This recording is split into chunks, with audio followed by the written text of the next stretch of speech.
उज्जैन में दीपावली पर्व की शुरुआत सबसे पहले भगवान महाकाल के आंगन से हो गई है। दीपावली पर्व की शुरुआत के साथ ही महाकाल मंदिर को विद्युत रोशनी से सजाया गया है। श्री महाकालेश्वर मंदिर में रमा एकादशी व गोवत्स द्वादशी से दीपोत्सव पर्व का प्रारंभ हो गया है। सोमवार को संध्या आरती में धार्मिक मान्यताओं व परंपराओं का निर्वहन करते हुए श्री महाकालेश्वर भगवान के समक्ष फुलझड़ी जलाई गई और पूजन आरती की गई। वहीं दूसरे दिन मंगलवार को कलेक्टर नीरज कुमार सिंह और एसपी प्रदीप शर्मा ने महाकालेश्वर मंदिर में परंपरा अनुसार धनतेरस की पूजा की। 22 पुजारी और पुरोहितों ने बाबा महाकाल के साथ कुबेर और चांदी के सिक्कों का पूजन अभिषेक कराया। महाकाल को चांदी का सिक्का अर्पित किया गया। मंदिर के नंदीहाल में पुरोहित समिति के पुजारियों ने सुबह वैभव, आरोग्य और सुख समृद्धि की कामना कर महाकाल की महापूजा शुरू कराई। पुरोहित ने बताया कि जन कल्याण, विश्व कल्याण के लिए गणपति पूजन, महालक्ष्मी पूजन, इसके बाद भगवान महाकाल का पंचामृत और रुद्राभिषेक किया गया। देश में सबसे पहले 31 अक्टूबर को महाकालेश्वर ज्योतिर्लिंग में दीपावली मनाई जाएगी। इस दिन पुजारी परिवार की महिलाएं बाबा को उपटन लगाएंगी। महाकाल का अद्भुत श्रृंगार होगा। गर्भगृह में अन्नकूट का भोग लगाया जाएगा। बाबा महाकाल के चरणों में आज धनतेरस के अवसर पर पूजन किया गया है। दीपोत्सव का प्रारंभ करते हुए यहाँ पर दीप भी बाबा महाकाल के गर्भगृह में लगाए गए हैं। सभी की विश्व की समृद्धि हो, सभी का विकास हो, सभी के घर पे आपूर्ति रहे, धन लाभ हो, इसके लिए कामना की गई है और पूरे ज़िले के लोगों को मैं इस अवसर पर शुभकामनाएं देता हूँ।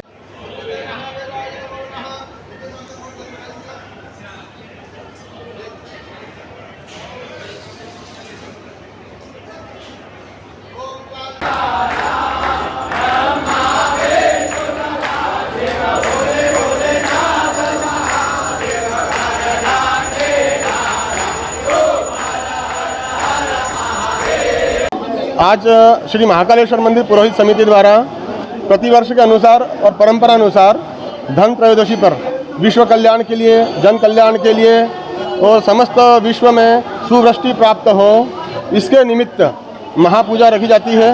महापूजा हम लोगों की तरफ से की जाती है, जिसमें आज हमारे माननीय अध्यक्ष एवं कलेक्टर महोदय, एसपी महोदय, हमारे प्रशासक महोदय और समिति सदस्यगण ये सब उपस्थित रहे। उन्हीं के सानिध्य में आज महापूजा संपन्न हुई है।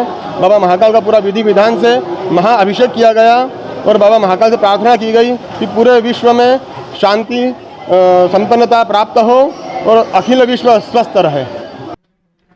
लोकायुक्त डीएसपी बसंत श्रीवास्तव ने बताया कि विद्युत वितरण कंपनी लिमिटेड उज्जैन में लाइनमैन के पद पर पदस्थ रामचंद्र धाकड़ को 4,000 रुपए की रिश्वत लेते हुए रंगे हाथ खाचरोद तहसील के घिनौदा चौपाटी से गिरफ्तार किया गया। लोकायुक्त पुलिस ने बताया कि लाइनमैन रामचंद्र धाकड़ के खिलाफ पवन सागित्रा नाम के किसान ने शिकायत की थी। आवेदक पवन सागित्रा द्वारा दिनांक 25 अक्टूबर को पुलिस अधीक्षक अनिल विश्वकर्मा, लोकायुक्त उज्जैन को एक लिखित शिकायत की गई थी, जिसका सत्यापन डीएसपी बसंत श्रीवास्तव द्वारा किया गया, जिसमें यह पाया गया कि आवेदक पवन सागित्रा के द्वारा उसके खेत पर बिजली के खंबे को ट्रैक्टर की टक्कर लगने से गलती से गिर गया था, जिसको वापस लगवाने के लिए लाइनमैन रामचंद्र धाकड़ मध्य प्रदेश विद्युत वितरण कंपनी लिमिटेड घिनौदा जिला उज्जैन द्वारा 8,000 की रिश्वत की मांग की गई थी, जिसमें 4,000 पूर्व में ही उसके द्वारा दिए गए थे और बाकी के 4,000 लेकर आज दिनांक 29 को आवेदक पवन सागित्रा को घिनौदा बुलाया गया था, जहां घिनौदा चौपाटी पर उसे रिश्वत के 4,000 रुपए लेते हुए रंगे हाथों पकड़ा गया। टीम में बसंत श्रीवास्तव, डीएसपी लोकायुक्त उज्जैन, आरक्षक शिव कुमार शर्मा, आरक्षक विशाल रेशमिया, आरक्षक संदीप कदम एवं सहायक ग्रेड 3 रमेश डावर शामिल थे। दिनांक 25/10/2024 को आवेदक पवन ने पुलिस अधीक्षक लोकायुक्त उज्जैन को एक शिकायत किया कि उसके ट्रैक्टर से उसके खेत के पास का पोल गलती से गिर गया था। उस पोल को लगवाने के लिए एमपीबी घिनौदा के लाइनमैन रामचंद्र धाकड़ द्वारा 8,000 रुपये की रिश्वत की मांग की है। 4,000 रुपये उनके द्वारा पूर्व में दे दिए गए थे, जिस पर से सत्यापन मुझे डीएसपी बसंत श्रीवास्तव द्वारा कराया गया, जिस पर से ये बात सही पाई गई और आज 4,000 रुपये लेते हुए घिनौदा चौपाटी पर लाइनमैन रामचंद्र धाकड़ को रंगे हाथों पकड़ा है। उनके विरुद्ध धारा 7 भ्रष्टाचार निवारण अधिनियम का पंजीबद्ध किया गया और अभी घिनौदा पंचायत में कार्रवाई जारी है। महिदपुर तहसील के गांव मऊखेड़ी में गंभीर हादसा हो गया। किसान वीरेंद्र सिंह ने बताया कि उसकी भैंस खेत पर चारा चरने गई थी, तभी बिजली के तार टूट गए और चारा चर रही भैंस और गाय के ऊपर गिर गया, जिससे करंट की चपेट में आने से 6 भैंस और एक गाय की मौत हो गई है। किसान वीरेंद्र सिंह ने बताया कि सभी भैंस दुधारू थी और लगभग 6 से 7 लाख की कीमत की भैंस और गाय थी। ये भारी नुकसान हुआ है। किसान वीरेंद्र सिंह ने बताया कि पिछले वर्ष भी तार में फॉल्ट होने से उसके खेत की फसल जल गई थी। कितनी ही बार विद्युत विभाग को शिकायत की, लेकिन कोई सुनवाई नहीं होती है। पूरे गांव में विद्युत के तार खेतों पर झूल रहे हैं, यहां तक कि जो पोल लगे हैं वो भी पूरी तरह जर्जर हो चुके हैं। किसी भी दिन बड़ा हादसा हो सकता है।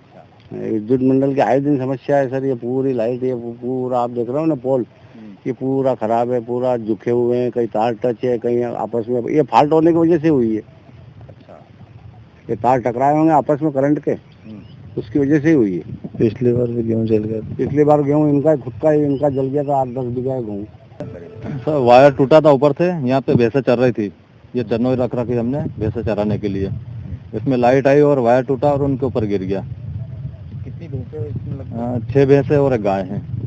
कितना नुकसान हुआ होगा? तकरीबन 8 लाख रुपए पे। इसकी शिकायत आपने विद्युत मंडल को की है? जी कर दी, आवेदन दे दिया था। अच्छा, तो उनका क्या कहना है? वो अभी बोल रहे हैं कि आएंगे, आज शाम तक आएंगे, सुबह आएंगे।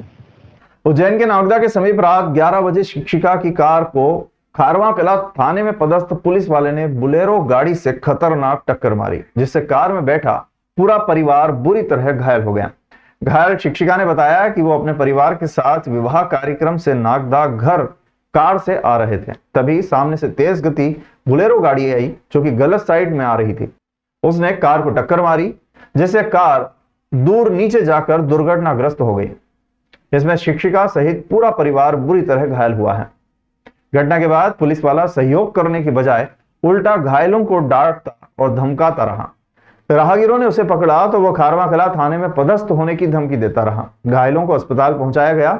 जब सुबह गाड़ी देखी तो बुलेरो गाड़ी से नंबर प्लेट, पुलिस लाइट और अन्य सभी सामग्री गायब रही। नागदा पुलिस को सूचना देकर प्रकरण दर्ज करवाया गया है और दोषी वाहन चालक पुलिस वाले द्वारा नशे की हालत में तेज गति वाहन चलाने की जांच कर कठोर कार्रवाई की मांग की गई है। कब हुआ था? रात को 11:15। पुलिस से तो क्या हुआ? तो आप किधर से आ रहे थे? हम खारवा से आ रहे थे। खारवा से आ रहे थे। और ये गाड़ी किधर से आ रही थी? ये नागदा साइड से। वो सीधा उधर से आते आते और हमारी गाड़ी में उधर घुसा, तो हमने बचने की कोशिश करी, लेकिन उसने पूरा हमारे इसमें ठोक दिया और हमको पूरी गाड़ी हमारी खाई में चली गई। हम तो फंस गए और वो जैसी गाड़ी से उतरा उसने दौड़ लगाया। फिर इधर हम तो फंसे हुए थे, उधर से वो आए गाड़ी वाले, उनने उसको रोका, उसको बोला कि पकड़ो, निकालो निकाल। तो वो हमको माँ बहन की गालियाँ देने लग गया, हम औरतों पे हमला करने लग गया, मेरे बाल खींचे। वो बोले कहाँ से आ रही हो, यूँ गंदी गंदी गालियाँ देने लग गया। तो फिर उनने हमारे को जैसे तैसे करके, वो जो लड़के थे 2-4 गाँव वाले कि कहाँ के थे, उनने हमको निकाला, उन्हें डाला और किसी की सहायता से, पता नहीं किन किन की सहायता से हमारे को जनसेवा पहुँचाया 5 को। श्री महाकालेश्वर मंदिर में परंपरा अनुसार भस्म आरती के दौरान पुजारी परिवार द्वारा बाबा महाकाल को सबसे पहले अन्नकूट का महाभोग अर्पित किया जाता है। इस बार भी 31 अक्टूबर को सुबह भस्म आरती के दौरान अन्नकूट का भोग लगाकर आरती संपन्न होगी। इसके पहले 31 अक्टूबर को सुबह रूप चौदस पर भगवान महाकाल को पुजारी परिवार की महिलाएं द्वारा उपटन लगाकर अभ्यंग स्नान कराया जाएगा। पूजन अर्चन के पश्चात कई प्रकार के व्यंजन का भोग अन्नकूट लगाकर आरती की जाएगी। सोमवार को महाभोग तैयार करने के पूर्व भगवान महाकाल की तस्वीर पर पूजन अर्चन कर भट्टी का पूजन समाज सेवी बल्लू यादव द्वारा किया गया। इसके पश्चात महाभोग बनाने की प्रक्रिया शुरू हुई। मंदिर के पुजारी महेश शर्मा ने बताया कि परंपरा अनुसार भगवान महाकालेश्वर को सबसे पहले अन्नकूट लगाकर व्यंजनों का भोग अर्पित किया जाता है। इसके पश्चात शहर में अन्य जगह अन्य अन्नकूट के आयोजन होते हैं।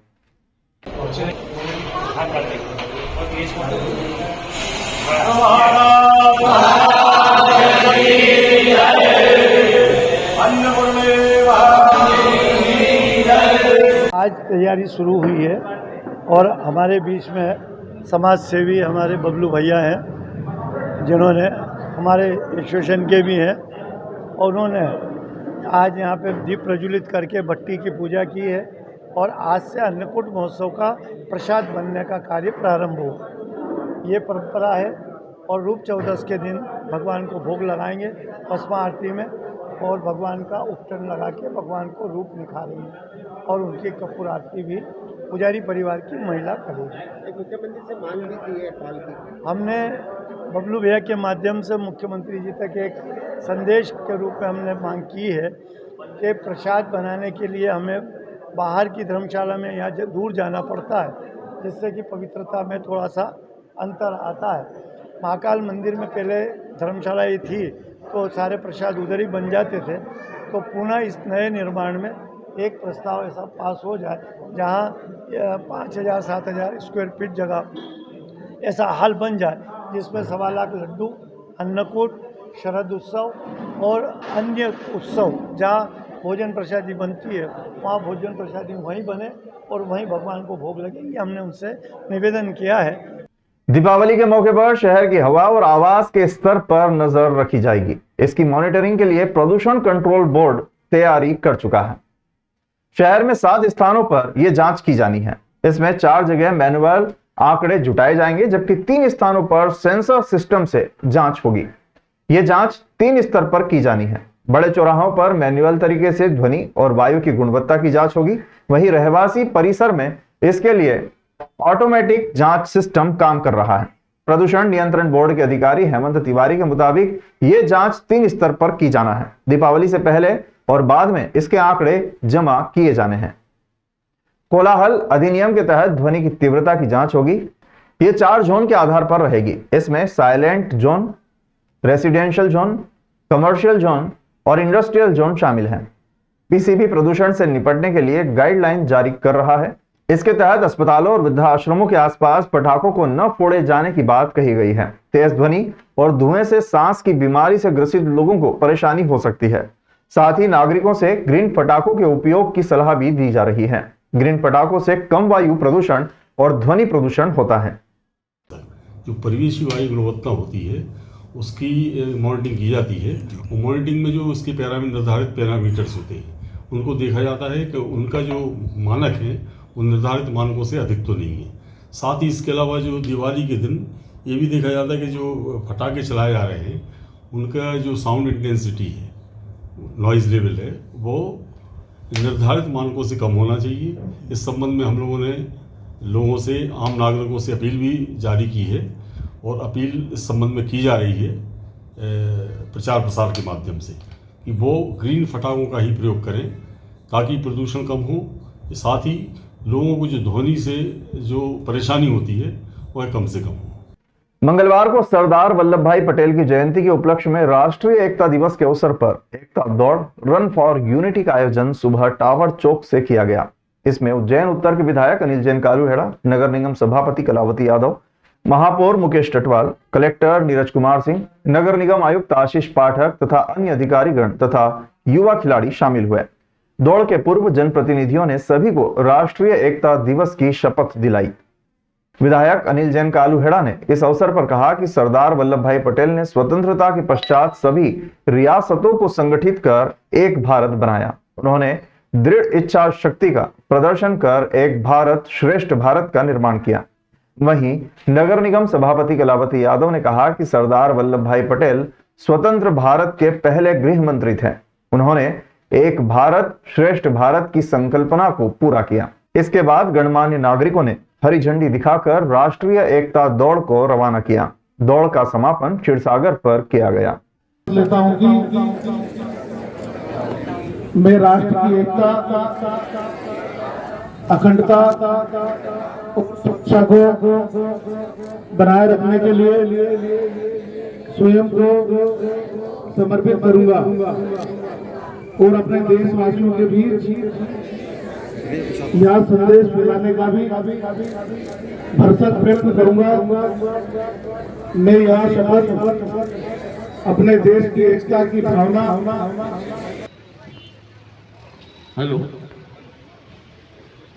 अमर रहे। हम एक ऐसे नेता, देश के ऐसे महापुरुष, ऐसे मूर्धन्य विद्वान और इस देश के प्रति, सीमाओं की चौकसी के प्रति और सारी रियासतों को संगठित करके एक देश बनाने का जिन्होंने काम किया। रूप से सरदार वल्लभ भाई पटेल के बारे में आप सब जानते ही होंगे कि हमारे पहले गृह मंत्री थे, स्वतंत्र भारत के पहले गृह मंत्री। उनको दृढ़ निश्चय और दृढ़ इच्छा शक्ति का प्रतिनिधित्व पूरे भारत का हम मान सकते हैं। उन्होंने पूरी रियासतों को भारत में मिलाकर ये एक भारत और श्रेष्ठ भारत बनाया था।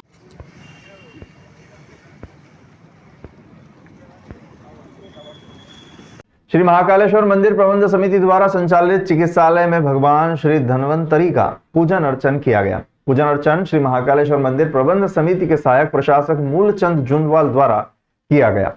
पूजन सुधीर चतुर्वेदी द्वारा संपन्न करवाया गया। इस दौरान शोध संस्थान के प्रभारी निदेशक डॉक्टर पीयूष त्रिपाठी, डॉक्टर देवेंद्र परमार, सत्येंद्र सिंह ठाकुर, निरंजन जोनवाल, संतोष मेहरे सहित मंदिर के कर्मचारी व चिकित्सा विभाग कर्मी आदि उपस्थित हैं। श्री महाकालेश्वर मंदिर प्रबंध समिति द्वारा संपूर्ण विश्व के स्वास्थ्य के लिए कामना की गई। ज्ञात हो कि श्री महाकालेश्वर के महाकाल महालोक में स्थित मानसरोवर भवन प्रथम तल प्रोटोकॉल ऑफिस के समीप श्री महाकालेश्वर मंदिर में प्रबंध समिति द्वारा 10 बेड के चिकित्सालय का संचालन किया जाता है। इसके अतिरिक्त मंदिर के प्रवेश व निर्गम द्वार पर भी मंदिर प्रबंध समिति के चिकित्सा विभाग की टीम उपलब्ध रहती है। मंगलम भगवान विष्णु मंगलम मंगलम सर्वमंगल मांगल्ये शिवे सर्वार्थ साधिके शरण्ये त्र्यंबके गौरी नारायणी ब्रह्मांडारि त्रिपुरांतकारी भानुसुते गोविंदगोविंद गुरु शुक्र शनि राहु केतु सर्वे ग्रहा शांति करा कर्पूर गौरम करुणाकारं संसार सारं बुद्धिगेन्द्रहारं सदा वसंतं हृदयारण्ये महाकाल। धनतेरस पर बाजारों में सुबह से रात तक रौनक छाई रही। सराफा बाजार हो चाहे बर्तन बाजार, यहाँ पर आभूषण और बर्तन पर्व की शुरुआत से पूर्व ही सज गए थे। धनतेरस के दिन लोगों ने शुभ मुहूर्त में सोने चांदी के जेवरात के साथ ही बर्तनों की खरीदारी की। बता दें कि ऐसा माना जाता है कि धनतेरस के दिन सोना चांदी और बर्तन अवश्य खरीदना चाहिए। यह दिन बहुत शुभ माना जाता है। बता दें कि धनतेरस पर इलेक्ट्रॉनिक, सराफा, बर्तन, रियल एस्टेट और ऑटोमोबाइल में जमकर खरीदी की गई। त्योहारों के इस मौसम में बढ़िया ऑफर्स और छूट दी जा रही है। सराफा बाजार में धनतेरस पर सोने और चांदी की खरीदारी का विशेष महत्व रहता है। कारोबारियों के अनुसार पुष्य नक्षत्र के बाद धनतेरस पर करोड़ों का कारोबार हुआ है, जिससे छोटे से लेकर बड़े व्यापारियों के चेहरे खुशी से झूम उठे हैं। वहीं भगवान धन्वंतरी पूजन के लिए पूजन सामग्री और फूलों की भी खूब बिक्री हुई। बता दें कि दीपावली पर्व तक बाजार में खरीदी का दौर जारी रहेगा। शहर में चारों ओर भीड़ भाड़ होने के चलते पुलिस प्रशासन भी सतर्क है और असामाजिक तत्वों पर नजर रखे हुए हैं। इसके अलावा पुलिस जवान पैदल घूमते हुए किसी अप्रिय घटना को रोकने में मुस्तैद दिखाई दे रहे हैं। साथ ही सिविल ड्रेस के साथ सीसीटीवी की मदद से भी बाजार में नजर रखी जा रही है। लोगों की आवाजाही ज़्यादा है, आज खरीदारी का दिन है, इसलिए हम शहर में भ्रमण कर रहे हैं ताकि कोई घटना घटित ना हो, आवारा लोग भटके नहीं, अब किसी जनता को कोई तकलीफ ना हो, इसलिए भ्रमण कर रहे हैं। महाकाल का लगा है, खाराकुआ का लगा है, कोतवाली का लगा है, जीवाजीगंज का लगा है। सिविल में घूम रहे हैं, ड्रेस में घूम रहे हैं, गली गली घूम रहे हैं, कोई घटना न घटित हो, इसलिए लोगों की सुरक्षा के लिए हम प्रयास कर रहे हैं। सोने चांदी के व्यापारी सिद्धार्थ के अनुसार गुरु पुष्य नक्षत्र के बाद धनतेरस पर सोने चांदी की दुकानों पर जमकर भीड़ उमड़ी। लोगों ने शगुन के तौर पर सोने और चांदी के जेवरात और चांदी के सिक्कों को खरीदा।